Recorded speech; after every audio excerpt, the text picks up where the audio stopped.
Hello दोस्तों, नमस्कार। उम्मीद है आप सभी अच्छे होंगे और पुरानी जितने भी हमने प्रश्न श्रृंखलाएं निकाली थी वे आपने सॉल्व कर ली होंगी, अच्छी तरह से पढ़ ली होंगी। और आज हम उसी कड़ी में अपवाद तंत्र का दूसरा पार्ट, सेकंड पार्ट लेकर आपके सामने आए हैं, जिसमें हम पढ़ेंगे प्रायद्वीपीय नदियों से संबंधित एमसीक्यू। और ये एमसीक्यू का लेवल बिल्कुल ही अलग रहने वाला है, जो कि हर एग्जाम में आने की पूरी पूरी संभावना है। और हमने कोशिश की है कि ऐसा कोई भी प्रश्न ना छूटे जो एग्जाम में आपका छूट जाए। तो चलिए स्टार्ट करते हैं कि सर ज्योग्राफी 0 से रैंक तक के इस सफर में अपवाद तंत्र प्रायद्वीपीय नदियों का सेकंड पार्ट का फर्स्ट क्वेश्चन लीजिए। पहला प्रश्न, प्रायद्वीपीय भारत की अधिकांश नदियों का प्रवाह किस प्रकार का है? ऑप्शन ए पूर्वाभिमुख, पश्चिमाभिमुख, उत्तराभिमुख या दक्षिणाभिमुख। अर्थात प्रायद्वीपीय भारत की अधिकांश नदियां का प्रवाह किस दिशा की ओर होता है? तो इसका आंसर हो जाएगा पूर्वाभिमुख। पूर्वाभिमुख ऑप्शन ए। अर्थात प्रायद्वीपीय नदियां अधिकांशतः पूरब की ओर प्रवाहित होती हैं। अधिकांश नदियां पूरब की ओर प्रवाहित होती हैं, इसलिए इसका आंसर हो जाएगा पूर्वाभिमुख, पूरब की ओर प्रवाहित होती हैं। सेकंड, देखिए यहां पर कुछ प्रमुख हिमालय नदियां जिनका अध्ययन हमने पार्ट फर्स्ट में किया था, आप यूट्यूब पर मेरे चैनल पर विजिट कर देख सकते हैं कि सर ज्योग्राफी 0 से रैंक तक में, जहां पर हमने प्रमुख हिमालय नदियों का पार्ट फर्स्ट के माध्यम से इनका पूरा वर्णन किया था और बेहतरीन क्वेश्चन देखे थे। उनका कुछ मैं यहाँ पर लेकर आया, जैसे कुछ प्रमुख हिमालय नदियाँ।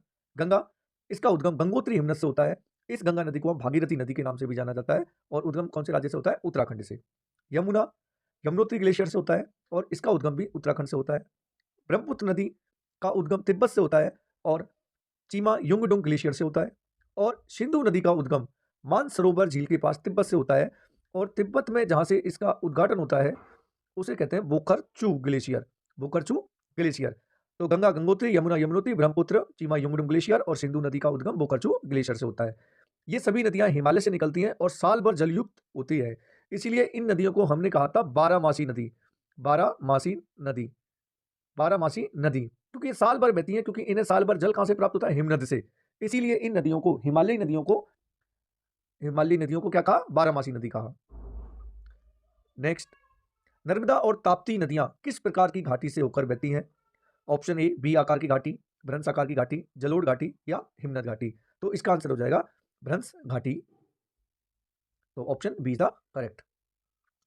अब देखिए मैं यहां पर प्रायद्वीपीय नदियों के उद्गम से संबंधित भी कुछ शॉर्ट्स लेकर आया हूं कि प्रायद्वीपीय नदियों का उद्गम किस स्थान से होता है। नर्मदा नदी का उद्गम अमरकंटक से मध्य प्रदेश, ताप्ती सतपुड़ा पर्वत से मध्य प्रदेश, गोदावरी त्र्यंबकेश्वर महाराष्ट्र से, कृष्णा महाबलेश्वरम महाराष्ट्र से, कावेरी ब्रह्मगिरी की पहाड़ियां कर्नाटक और महानदी सिहाबा की पहाड़ियों से छत्तीसगढ़ से उद्गमित होती हैं। और ये सभी नदियां वर्षा आधारित हैं, इसीलिए इन नदियों को हम कहेंगे मौसमी नदियां, क्योंकि एक विशेष मौसम में ही ये नदियां प्रवाहित होती हैं और इस कारण से इन्हें मौसमी नदियां कहते हैं। एक सिंपल सा अंतर हिमालय नदी और प्रायद्वीपीय नदियों के बीच में आता है कि हिमालयी नदी बारहमासी होती है, हिमालयी नदी बारहमासी होती है, जबकि प्रायद्वीपीय नदियां कैसी होंगी? मौसमी। कैसी होंगी? मौसमी, क्योंकि एक वर्षा ऋतु के मौसम में ये ज्यादा जल प्रवाह के साथ प्रवाहित होती हैं और जबकि हिमालयी नदियां 12 के 12 महीने प्रवाहित होती हैं, इसीलिए इन्हें बारहमासी रिवर भी कहते हैं। तो ये इनके कुछ उद्गम स्थल हैं, इन्हें आप याद कर लीजिए, आपकी जो भी नोटबुक है उसमें नोट कर लीजिए और इनको याद कर लीजिए, सभी इंपॉर्टेंट हैं। भारत की दक्षिण गंगा किसे कहा जाता है? भारत की दक्षिण गंगा गोदावरी नदी को कहा जाता है। भारत की गंगा हमारी गंगा नदी है, क्योंकि गंगा नदी एक पवित्र नदी है और जैसा स्थान उत्तर भारत में गंगा नदी का है वैसा ही स्थान दक्षिण भारत में गोदावरी नदी रखती है, इसीलिए दक्षिण की गंगा गोदावरी नदी को कहा जाता है। प्रायद्वीपीय नदियों में जल की कमी का मुख्य कारण क्या है? अधिक वाष्पीकरण, वर्षा पर निर्भरता, हिमनदों का अभाव या उपयोग सभी। तो इसका आंसर होगा अधिक वाष्पीकरण, ये भी सही है। वर्षा पर निर्भरता, ये भी सही है, क्योंकि प्रायद्वीपीय नदियां कैसी नदियां हैं? मौसमी। और हिमनदों का अभाव है, क्योंकि सभी नदियां कहीं ना कहीं वर्षा पर निर्भर है, क्योंकि हिमनद ग्लेशियरों से तो हिमालय नदियां निकलती हैं। तो ये ऑप्शन भी सही हो जाता है, इसीलिए इसका आंसर हो जाएगा चारों के चारों के कारण उपरोक्त सभी। याद रखिए, प्रायद्वीपीय नदियों में जल की कमी का मुख्य कारण अधिक वाष्पीकरण, वर्षा पर निर्भरता और हिमनदों का अभाव है। निम्न में से कौन सी नदी पश्चिम की ओर बहती है? निम्न में से कौन सी नदी पश्चिम की ओर बहती है? तो इसका आंसर कृष्णा, गोदावरी, लूनी या महानदी। देखिए ये हमारा है, कृष्णा इधर से प्रवाहित होती है, गोदावरी भी इधर प्रवाहित होती है और महानदी उड़ीसा से प्रवाहित होती है, जबकि लूनी नदी ऐसे प्रवाहित होकर राजस्थान से प्रवाहित होकर और खंबात की खाड़ी की तरफ बहती है। मतलब की पूरब से पश्चिम की ओर प्रवाहित होने वाली नदी है लूणी नदी। प्रायद्वीपीय नदियों की प्रमुख विशेषता क्या है? सदा नीरा होना, तीव्र अपर्दन, मौसमी प्रवाह या हिमानी जल पर निर्भरता। तो प्रायद्वीपीय नदियों की प्रमुख विशेषता मैंने बताई थी कि प्रायद्वीपीय नदियां कैसी नदी हैं? मौसमी नदियां हैं। मौसमी नदियां हैं तो इनका मौसमी प्रवाह होता है। सदा नीरा उन नदियों को कहा जाता है जो वर्ष भर प्रवाहित होती रहती हैं, जो हिमालयी नदियां हैं। ठीक है, तो इसका आंसर हो जाएगा मौसमी प्रवाह। निम्न कथनों पर विचार कीजिए। प्रायद्वीपीय नदियां मुख्यतः वर्षा पर निर्भर है। नर्मदा और ताप्ती भ्रंश घाटियों से होकर प्रवाहित होती है। प्रायद्वीपीय नदियां हिमनदों से पोषित है। चौथा, अधिकांश प्रायद्वीपीय नदियां बंगाल की खाड़ी में गिरती हैं। इनमें से कितने कथन सही हैं? इस प्रकार के क्वेश्चन असिस्टेंट प्रोफेसर 2025 आरपीएससी में बहुत पूछे गए थे। अब हमें इन चारों कथन में से ये बताना है कि कितने कथन सही हैं। कौन कौन से नहीं पूछा है कि कितने सही हैं, केवल एक सही है या दो सही है या तीन सही है या सभी चार के चार सही हैं। तो चलो देखते हैं। प्रायद्वीपीय नदियां मुख्यतः वर्षा पर निर्भर होती हैं, बिल्कुल सही है। प्रायद्वीपीय नदियां मौसमी है और जो वर्षा पर निर्भर होती हैं। नर्मदा और ताप्ती भ्रंश घाटी से होकर प्रवाहित होती हैं। आज की क्लास का दूसरा क्वेश्चन है, नर्मदा और ताप्ती कौन सी घाटी से होकर प्रवाहित होती हैं? भ्रंश घाटी से। तो दो भी राइट हो जाता है। प्रायद्वीपीय नदियां हिम नदों से पोषित होती हैं। तो प्रायद्वीपीय नदियां मौसमी नदियां हैं और केवल वर्षा जल से जल प्राप्त करती है, तो ये स्टेटमेंट गलत हो जाता है। नेक्स्ट, अधिकांश प्रायद्वीपीय नदियां बंगाल की खाड़ी में गिरती हैं। ये बिल्कुल सही है। अधिकांश से नदियां बंगाल की खाड़ी में ही गिरती हैं। ये बंगाल की खाड़ी है और ये अरब सागर है। इस अरब सागर में नर्मदा और तापी, इसके अलावा कुछ केरल की नदियां पेरियार, भरतपुजा, ये नदियां गिरती हैं। लेकिन अधिकांशतः नदियां जो है वो बंगाल की खाड़ी में गिरती हैं। तो इसमें कथन जो है, तीन कथन सही हैं, एक गलत है। तो इसका आंसर हो जाएगा सी। नेक्स्ट, निम्न कथनों पर विचार कीजिए। गोदावरी भारत की सबसे लंबी प्रायद्वीपीय नदी है। कावेरी का उद्गम अमरकंटक से होता है। कृष्णा नदी बंगाल की खाड़ी में गिरती है। लूणी अरब सागर तक नहीं पहुंच पाती। तो देखिए, गोदावरी भारत की सबसे लंबी प्रायद्वीपीय नदी है, बिल्कुल स्टेटमेंट सही है। कावेरी का उद्गम अमरकंटक से है, तो कावेरी का उद्गम अमरकंटक से नहीं है। कावेरी का उद्गम है ब्रह्मगिरी की पहाड़ियों से। कौन सी? ब्रह्मगिरी, ब्रह्मगिरी की पहाड़ियों से। कावेरी नदी का उद्गम कहां है? ब्रह्मगिरी की पहाड़ियों से। तो ये स्टेटमेंट गलत हो जाता है। कृष्णा नदी बंगाल की खाड़ी में गिरती है, बिल्कुल सही है। लूणी नदी अरब सागर तक नहीं पहुंच पाती, ये भी सही है। खंबात की खाड़ी में जाकर विलीन हो जाती है, अपना जल अरब सागर तक नहीं पहुंचा पाती। तो इसमें भी हमारे तीन कथन सही हो जाएंगे, एक तीन चार, एक तीन चार। तो इसका आंसर हो जाएगा एक तीन चार। Option B is the correct. निम्न कथनों पर विचार कीजिए। देखिए, आपके समक्ष आजकल जो एग्जाम्स में ट्रेंड चल रहा है, मैं उसी प्रकार के क्वेश्चन लाने की कोशिश की है मैंने। उम्मीद है आप सभी को पसंद आएंगे और आप भी जो मैंने मुहिम चलाई है इसमें मेरा साथ देंगे। आप इन क्वेश्चनों को ज़्यादा से ज़्यादा कैंडिडेट तक पहुंचाएं ताकि वे भी लाभान्वित हो सके। तो आपसे निवेदन यही है कि आप अपने दोस्तों को इसे शेयर कीजिए और आप मेरा साथ बनाए रखिए और मुझे सपोर्ट कीजिए। क्वेश्चन नंबर 9, निम्न कथनों पर विचार करें। प्रायद्वीपीय नदियां प्राचीन भूभाग पर बहती हैं। इन नदियों में जलप्रपात अधिक पाए जाते हैं। ये नदियां अधिक चौड़ी एवं गहरी हैं। ये नदियां बारहमासी होती हैं। बात चल रही है प्रायद्वीपीय नदियां। प्रायद्वीपीय नदियां प्राचीन भूभाग पर बहती हैं, तो ये स्टेटमेंट सही हो जाएगा। इन नदियों में जलप्रपात अधिक पाए जाते हैं, ये स्टेटमेंट भी सही है। ये नदियां चौड़ी एवं गहरी घाटियां बनाती हैं, ये भी सही है। ये नदियां बारहमासी होती हैं, ये स्टेटमेंट गलत हो जाएगा क्योंकि मैं आपको बता चुका हूं कि प्रायद्वीपीय नदियां कैसी हैं? मौसमी नदियां हैं।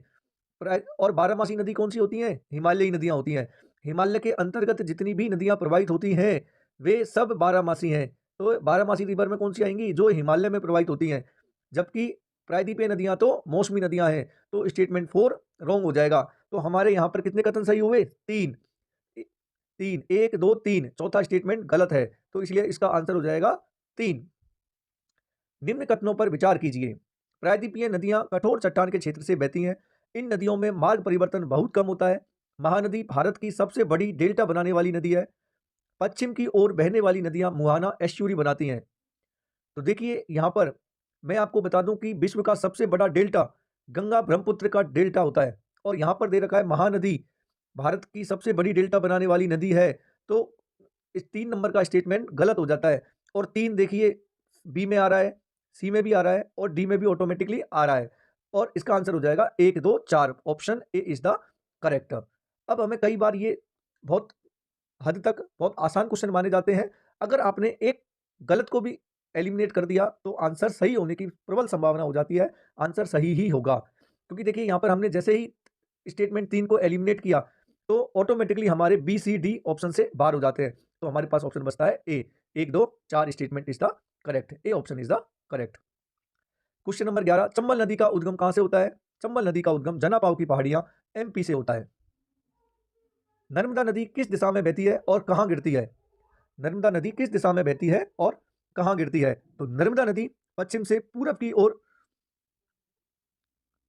तो नर्मदा नदी पश्चिम से पूरब की ओर बहती है और अरब सागर में गिरती है। नर्मदा नदी ऐसे पूरब से पश्चिम की ओर और अरब सागर में गिरती है। ठीक है, तो answer D is the correct. Narmada नदी किन दो पर्वत श्रेणियों के बीच बहती है? नर्मदा नदी भ्रंश घाटी से प्रवाहित होती है और विंध्य और सतपुड़ा श्रेणियों के मध्य में से ये प्रवाहित होती है। ये दो श्रेणी है और इसके बीच में से नर्मदा नदी प्रवाहित होती है, तो विंध्य और Satpura is the correct answer. This is question for you, और ये मैंने एक अलग तरह से एक पैटर्न लेकर आया हूं और ये आपके लिए एक होमवर्क होता है। क्वेश्चन फॉर यू, नर्मदा नदी डेल्टा क्यों नहीं बनाती? ऑप्शन ए जल की कमी, ऑप्शन बी तेज प्रवाह, ऑप्शन सी भ्रंश घाटी में बहना, या ऑप्शन डी छोटी नदी का होना। इसका आंसर आपको कमेंट बॉक्स में देना है कि नर्मदा नदी डेल्टा क्यों नहीं बनाती। क्वेश्चन नंबर 14, निम्न कथनों पर विचार करें। नर्मदा विंध्य और सतपुड़ा के बीच बहती है। ताप्ती का उद्गम सतपुड़ा श्रेणी से है। नर्मदा बंगाल की खाड़ी में गिरती है और ताप्ती बंगाल की खाड़ी में गिरती है। इनमें से कितने कथन सही हैं? तो देखिए, नर्मदा बिंदन और सतपुड़ा के बीच बहती है, बिल्कुल सही है। ताप्ती का उद्गम सतपुड़ा श्रेणी से होता है, ये भी सही है। नर्मदा बंगाल की खाड़ी में गिरती है, तो मैंने आपको बताया नर्मदा नदी तो कहाँ गिरती है? अरब सागर में गिरती है। कहाँ गिरती है? अरब सागर में, अरब सागर में गिरती है। ताप्ती खंबात की खाड़ी में गिरती है, तो ताप्ती भी बंगाल की खाड़ी में अरब सागर में गिरती है। कहाँ गिरती है? अरब सागर में। नर्मदा और ताप्ती ये दोनों नदियां ही अरब सागर में गिरती हैं, तो ऑप्शन बी सही हो जाएगा। यहाँ दो स्टेटमेंट हमारे सही है और दो स्टेटमेंट गलत है। एक और दो ऑप्शन सही है, 3 और 4 गलत है। नर्मदा विंध्य और सतपुड़ा के बीच बहती है। ताप्ती का उद्गम सतपुड़ा श्रेणी से है। नर्मदा बंगाल की खाड़ी में गिरती है, ये स्टेटमेंट गलत है। ताप्ती खंबात की खाड़ी में गिरती है, ये स्टेटमेंट भी गलत है। तो यहाँ कितने कथन सही हो गए? 2, तो option B is the correct. निम्न कथनों पर विचार करें। नर्मदा भारत की सबसे लंबी पश्चिम प्रवाही नदी है। ताप्ती नर्मदा के समानांतर बहती है। दोनों नदियां अरब सागर में गिरती हैं। नर्मदा डेल्टा बनाती है जबकि ताप्ती मुहाना बनाती है। इनमें से कितने कथन सही हैं? तो अभी मैंने बताया था कि नर्मदा नदी अरब सागर में गिरती है और ज्वार नदमुख का निर्माण करती है। किसका करती है? ज्वार नदमुख का निर्माण करती है, अर्थात एस्चुरी का निर्माण करती है। नर्मदा नदी डेल्टा नहीं बनाती, तो ये ऑप्शन हो जाता है गलत। नर्मदा और तापी नदियां दोनों कहाँ गिरती हैं? अरब सागर में गिरती हैं, तो ये स्टेटमेंट हो जाता है सही और ये हो जाता है गलत। ताप्ती नदी नर्मदा के समानांतर बहती है, बिल्कुल नर्मदा और ताप्ती ये दोनों नदियां समानांतर प्रवाहित होती हैं। नर्मदा भारत की सबसे लंबी पश्चिमी प्रवाही नदी है, ये ऑप्शन भी सही हो जाता है। और यहाँ 1 2 3 कथन सही है, means option A is the correct answer. Option A is the correct answer. Option 4 जो स्टेटमेंट 4 है, नर्मदा डेल्टा बनाती है, तो नर्मदा नदी डेल्टा नहीं बनाती है, ज्वार नदमुख का निर्माण करती है, जबकि ताप्ती मुहाना बनाती है, ये स्टेटमेंट सही है। ताप्ती मुहाना बनाती है, ये स्टेटमेंट सही है। ज्वार नदमुख का निर्माण करती है ताप्ती नदी, और नर्मदा नदी भी ज्वार नदमुख का निर्माण करती है, तो इसका आंसर हो जाएगा ए। माही और साबरमती नदियां किस दिशा में बहती हैं? तो माही और साबरमती नदियां हैं, ये नदियां पश्चिम की ओर प्रवाहित होती हैं, पश्चिम की ओर प्रवाहित होती हैं, क्योंकि इनका ढाल है, इसका ढाल अरब सागर की तरफ है। किधर है? अरब सागर की तरफ है। और ये दोनों ही नदियां राजस्थान से उद्गमित होती हैं और गुजरात में प्रवेश कर जाती हैं। कहाँ चली जाती हैं? गुजरात में। तो इसका आंसर हो जाए पश्चिम की ओर। तुंगभद्रा नदी किसकी सहायक नदी है? तो तुंगभद्रा नदी कृष्णा नदी की सहायक है। तुंगभद्रा नदी कृष्णा नदी की सहायक है। इसकी सहायक नदियां हैं भीमा, घाटप्रभा, एक मालप्रभा, ये और एक मूसी। भीमा, घाटप्रभा, मालप्रभा और मूसी। इस मूसी नदी के किनारे पर, कौन सी? मूसी नदी के किनारे पर हैदराबाद शहर स्थित है। कौन सा? हैदराबाद शहर। ये क्वेश्चन भी आता है कि हैदराबाद शहर कौन सी नदी के किनारे स्थित है? तो मूसी नदी। मूसी नदी किसकी सहायक नदी है? कृष्णा की। तुंगभद्रा किसकी सहायक नदी है? कृष्णा की। याद रखिएगा। इसके अलावा कृष्णा की जो सहायक नदियां हैं वे हैं घाटप्रभा, घाटप्रभा, मालप्रभा और मूसी, मूसी। ये इसकी प्रमुख नदियां हैं और तुंगभद्रा नदी भी इसकी सहायक हो गई। Option B is the correct. भवानी नदी किसकी सहायक नदी है? तो भवानी नदी कावेरी नदी की सहायक है। भवानी नदी कावेरी नदी की सहायक है। अमरावती नदी किसकी सहायक है? अमरावती नदी किस नदी की सहायक है? कावेरी, नर्मदा, कृष्णा, गोदावरी। तो अमरावती नदी भी कावेरी नदी की सहायक है। कावेरी नदी की सहायक है अमरावती नदी भी। Again question for you, Tungabhadra किन दो नदियों से मिलकर बनी है? ऑप्शन ए तुंगा और भद्रा, ऑप्शन बी भीमा और कृष्णा, सी इंद्रावती और सबरी, डी अमरावती और भवानी।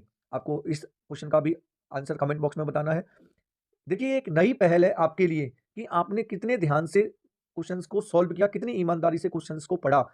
अगर आपने पूरी ईमानदारी से क्वेश्चंस को पढ़ा है तो आप इन क्वेश्चंस का जवाब आसानी से दे पाएंगे, नहीं तो आपको डीपली पढ़ने की जरूरत है और सीरियस होकर इन प्रश्नों का अवलोकन करने की जरूरत है।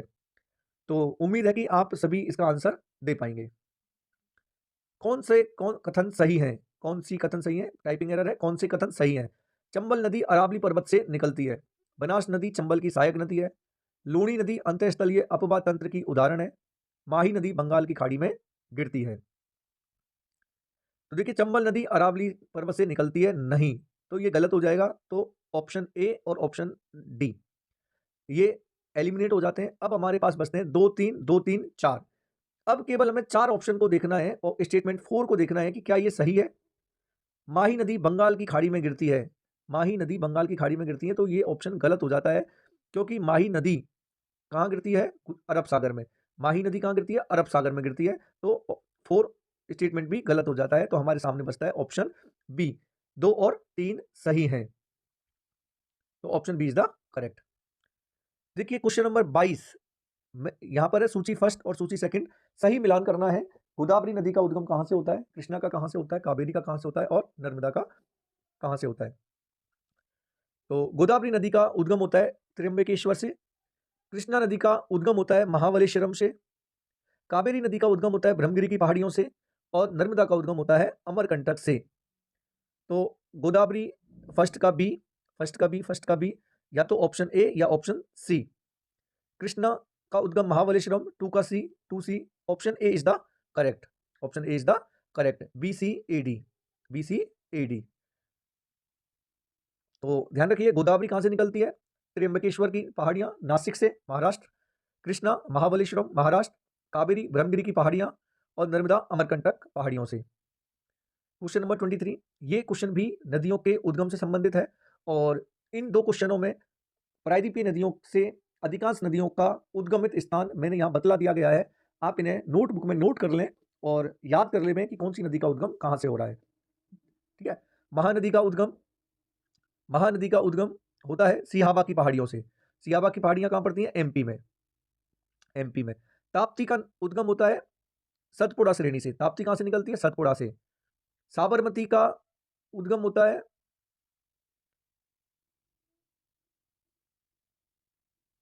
साबरमती का उद्गम होता है अरावली, अरावली।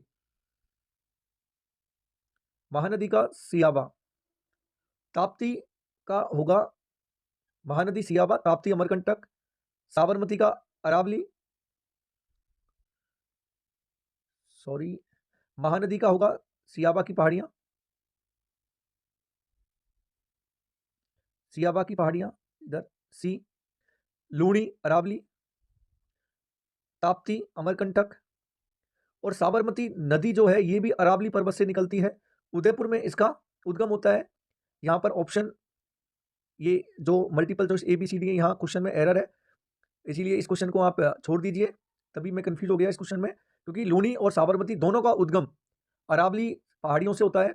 लूणी नदी अरावली के नागपाड़ से निकलती है, जबकि साबरमती नदी उदयपुर राजस्थान से अरावली की पहाड़ियों से ही निकलती है।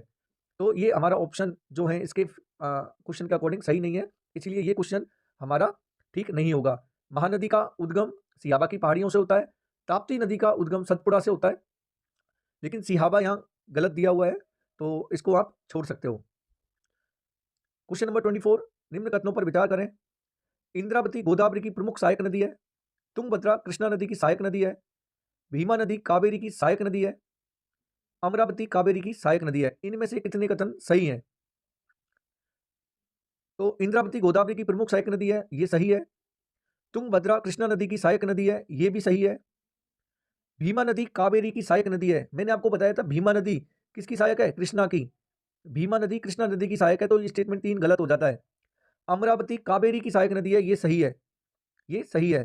तो 1 2 4 इसमें से सही है, तो कुल 3 स्टेटमेंट हैं जो सही है। ठीक है, भीमा नदी कृष्णा की सहायक है, ना कि कावेरी की सहायक नदी है। अमरावती कावेरी की सहायक नदी है, बिल्कुल सही है। तुंगभद्रा कृष्णा नदी की सहायक है, बिल्कुल सही है। इंद्रावती गोदावरी की प्रमुख सहायक नदी है, ये भी सही है। कुल 3 स्टेटमेंट यहाँ पर सही हो जाते हैं। This is question for you. Narmada नदी का उद्गम कहाँ से होता है? महाबलेश्वरम से, अमरकंटक पठार से, ब्रह्मगिरी की पहाड़ियों से, या त्र्यंबकेश्वर से? आपको ये आपका तीसरा क्वेश्चन है जो आपके लिए है, और आपका इसका आंसर मुझे कमेंट बॉक्स में दीजिएगा। आप लिख दीजिए question for you, first answer, second answer, third answer. और उम्मीद है कि आप इन तीनों क्वेश्चंस का जवाब मुझे देंगे, और आप बने रहना मेरे साथ। इसी प्रकार के प्रश्नों की श्रृंखलाएं हम चैप्टर वाइज एनसीईआरटी क्लास 11 के भारत भौतिक पर्यावरण या भारत के भूगोल की सभी चैप्टर की श्रृंखला वाइज प्रश्न उत्तरी हम लेकर आएंगे, और आप पढ़ते रहिए कि सर ज्योग्राफी 0 से रैंक तक। और बहुत जल्दी ही हम एक नए चैप्टर के साथ, नए प्रश्नों के साथ और नए जोश के साथ आपके सामने फिर आएंगे। तब तक के लिए अपना ख्याल रखें, पढ़ते रहें, स्वस्थ रहें। नमस्कार।